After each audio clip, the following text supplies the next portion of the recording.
to my channel. So in this video I'm going to cover the system design question called design rate limiter. So let's get started. So usually the first step in the system design interview is to try to have a nice conversation, do some QA session with the interviewer, try to clarify the scope of this system design question. And at the end, hopefully, we are going to have the feature request defined, and also we are going to have the non-goals defined that we are not going to cover within this interview.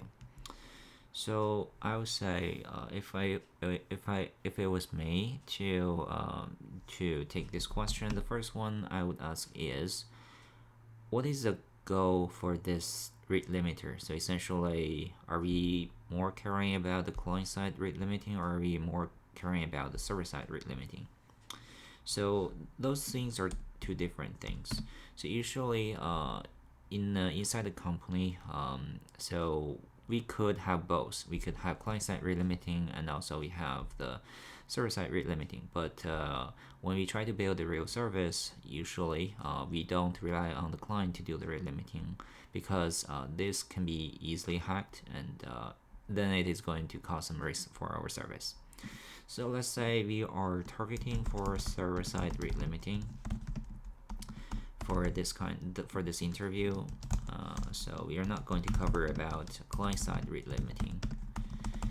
So the other thing I want to ask is, so is there any specific algorithm we need to care about for rate limiting? So let's say we have open algorithm. So usually there are quite a few of the pretty well-known algorithm for us to choose from when doing the rate limiting. So let's say, so we are having the open algorithm choice. The next thing I think I want to ask is, if there are any specific rules for the rate limiting. So for example, is it based on the login user ID, or is it based on the, for example, the IP address? So let's say for this one, this is also open. So we have open rate limiting rules, which means people can pretty much define those things. So for example, it could be based on IP address, or it could be based on the logged in user ID. So I think those are the things I want to cover for the first few minutes. So I think that's pretty much it for us to go into the next step. So usually the next step is for us to do some back of the envelope calculation to collect some numbers, try to do some constraints analysis. So in this part, we are going to collect some numbers, try to understand the scale of the system we are trying to design for. So this part is also important because based on the number, we can tell the scale of the system, whether we are designing something like a toy system, or whether we are designing some distributed system. So those can be very different. So let's say we have, the first one I want to do is for traffic analysis. So usually for this kind of the middleware service, so usually in the cloud world, we have the API gateway to do the rate limiting, and there can be a lot of the traffic hitting this middleware service. So let's say we are going to have, let's say we are targeting for, let's say, mailing QPS. So our rate limiter can get anywhere like 1 million QPS from the customers.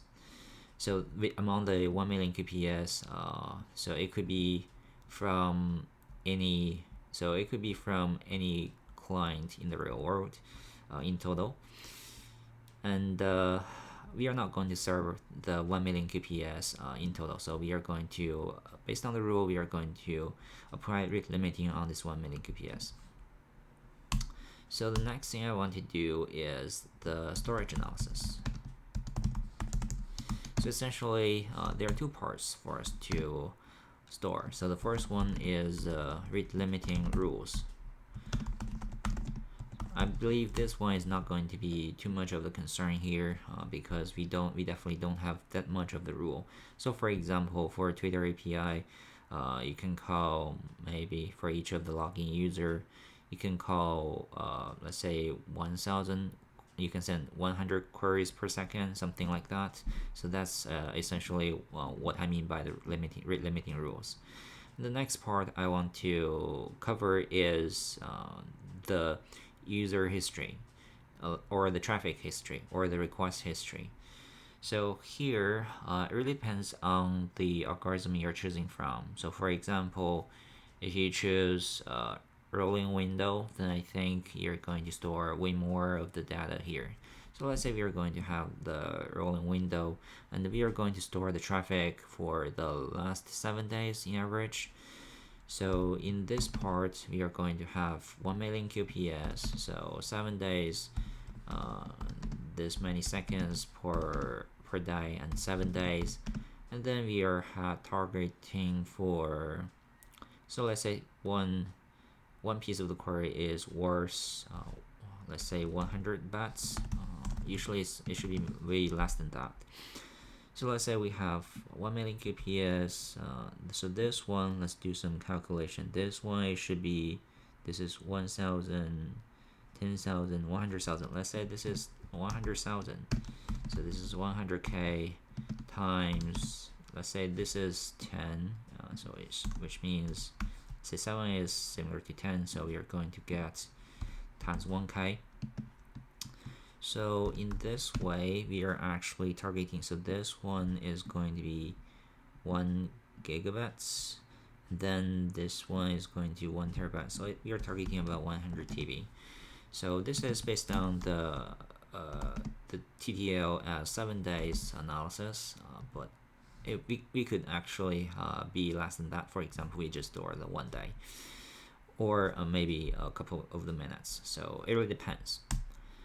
So the next part I want to think about is so those things we need to do some calculation, but usually for the next part we don't need to do some calculation. Just to mention that is fine.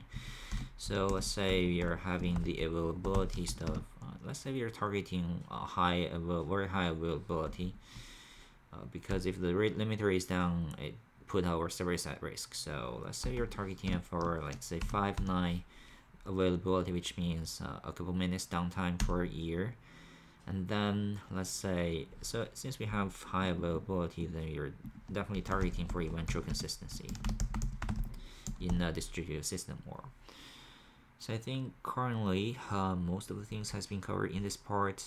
We should be good to go for the next part, which is about the general design. So in this part, we are going to draw some graph, explain the traffic, explain the architecture, how we are going to serve the request, something like that. So let's say we are having the user sending HTTP request to our service. So first of all, it's going to hit our load balancer, of course, and then it is going to hit our front-end server. So that's for the front-end server. That's where our limiter is located. And then if we are going to serve the request, we are going to further send it to the backend server. So between the front-end server and backend server, there's also a load balancer. So we are definitely trying to avoid any single point of failure. So that's why. So for the front-end server, we are going to have rate limiting. So the first part is we need to inject the rules. So how are we going to inject the rules? We are actually querying the rules from our database, but querying data from database is going to be very time consuming. That is why we are going to have a cache layer here to actually try to serve the rule queries in a faster way. So here we are going to periodically dump the rules from the DB to the cache. So the cache is going to have like a snapshot of the rules for a certain timestamp within the DB. And then the front-end server is going to just directly query the rules from the cache. So it is going to have store a copy, like in-memory copy of the rules within the front-end server as well. to better do the rate limiting.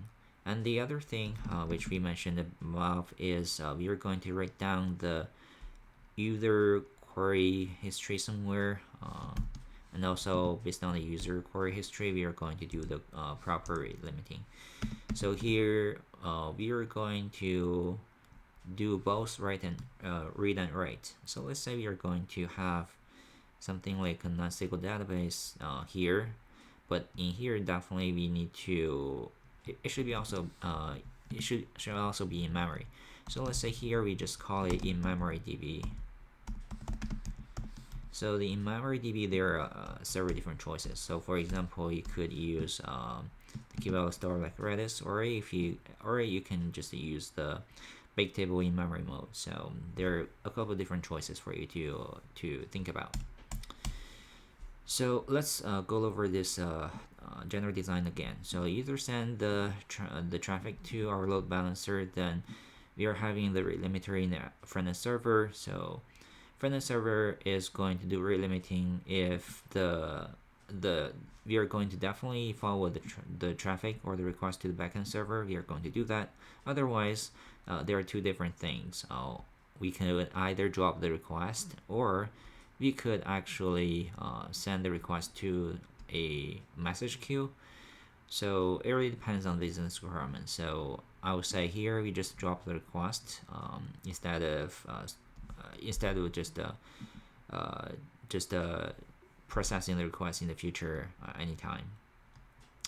So for the rate limiter, we are going to periodically read the rules from the cache, try to update the rules in our memory in the front-end server, and also we are going to have permanent storage for the rules in the database part.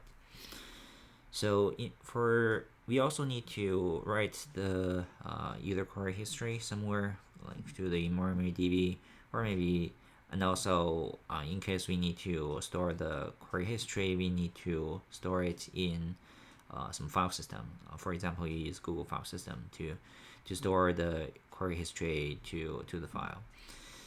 So here we are going to have the memory DB here. That's because we are going to leverage the user query history to do rate limiting. So for example, let's say for a certain period, let's say for 1 minute, we definitely need to keep track of a single IP. What is the number of the queries sent within like 60 seconds period from the certain IP, something like that. We will do read and write for within this in-memory store from the front-end server.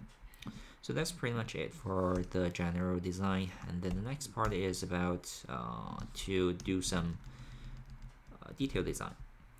So for this one, it is pretty so I think we don't have a lot of the components here, so it's pretty straightforward. So DB part for the rules, not too much of the room to dig into that. We could either use non-SQL, or we could use our DBMS. For cache, maybe just memcached, or we could use Redis as well. So it should be quite straightforward here. And for the in-memory DB, I think maybe we can explain a bit more on this part. So let's say here we are going to use in-memory the big table in memory mode. So for the certain column family, we could have we could choose to store in disk, and at the same time it's going we could also keep the data in memory. So for big table, so let's say we have the user query history big table. So for big table, of course, we are going to have the row key. It could be user ID, or it could be like the IP address, etc. And also for the next part, the column family. So let's say we are going to have a column family called history, and within this column family, we only have a single column. So I would just use the default column, and then we have the timestamp.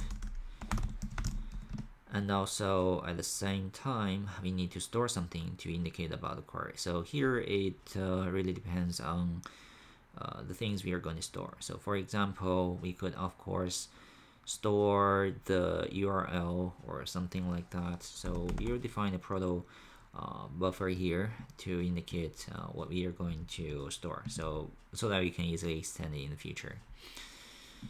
So having said that, I think that's pretty much it for the detailed design part. I think there are some other topics we definitely want to dive into if you have more time in the interview. So for example, of course, for the DB and cache storing rules, not too much to think about that. As I said, we are going to have we could use NanSQL or DBMS, but we are going to have the replication set up as well. To have the master-slave replication cache, we are going to use distributed memcached, so there's no single point of failure. So for here, we should be good. So the only thing is that as long as we have new rules, it may not be injected into our front-end server in a lightning way, but it really depends. So if you want to inject the new rules in a lightning way, what we could do is we could have like a daemon thread on this on the front-end servers to refresh the in-memory rules in a faster way or in a more frequent way. So that could be one thing. So that could be one way to solve this one. So the other thing I can think about is, since we are going to definitely store the user history in our in-memory DB user query history, and for here, for sure you're going to have the replication here. So if you have the replication here, we could potentially get into some risk condition for the query on top of the user query data. So for example, let's say we have server 1 and server 2. So both are the front-end servers. So you're going to have the user 1 send the request to our server 1, and the user 1 also going to send the request to server 2 as well, because it is really based on our load balancer. So if it is sticky, potentially it could be served by the same server, but if it is not, and also there could be some downtime for a certain server, so for this request from the same user, it could be definitely redirect to different servers. And then since it is trying to query based on the deployment, I would say based on the deployment, it could be in different continent, like the different replica, or it could be like in different data center on the same continent, but anyway, it's the same thing. So essentially it could be querying, if it is RAID, then it could be querying the data from replica 1, and then it could be from replica 2. And then because there is definitely some delay for the master slave data syncing, it could potentially cause some issue about this one. So one thing I can think of, maybe actually we could, this one I think in the real world we don't need to worry too much about that, because the network delay can be so usually within the same continent, like say for the data center within US, network between different data center on the same continent is usually pretty fast, and we can omit this kind of the delay omit this kind of the replication delay. But also there is some other ways what we could do. So for example, if we try to query, so the thing is, if we have master slave replication, so it's like we have the master, we have slave 1 and the slave 2 for the data. So for reading, it depends. So if we definitely care about the the replication delay, and we want to be exact, so we could try to query some queries to master, but it is going to cause a lot of the traffic for the master. Another thing I can think about is we could actually use Paxa Store here. So for the Paxa Store, for sure, we are going to read the same data from different replicas or from different master. So this is one choice. And also, there is some risk condition when writing the data to the master DB. So when updating the user query history, there could also be potentially some condition. So what we could do is we could use some row-wide lock for the big table. So for each of the read and write query, we are definitely going to apply the lock on the row first, and then write down something before you can do any other further operation. And then after the operation is finished, we can just release the lock. But the lock is going to cause some overhead. But usually, in the real world, it should be pretty. It should be fine. That is because we could have the database sharding for. You should have like a database sharding for this in-memory DB for the big table. So so we are going to shard based on user ID or IP address in this way. In case there is some hot shard, in case there is some hot shard, we are going to split the shard further to have like a smaller shard to try to avoid that. But anyway, I think it should be pretty fine. So yeah, so in the real world context, I think for this kind of the deployment, it should be fine for our use case in general. So I think that's pretty much it for this system design question. So if you have any question regarding anything, feel free to leave some comments below. If you like this video, please help us subscribe to this channel. I'll see you next time. Thanks for watching.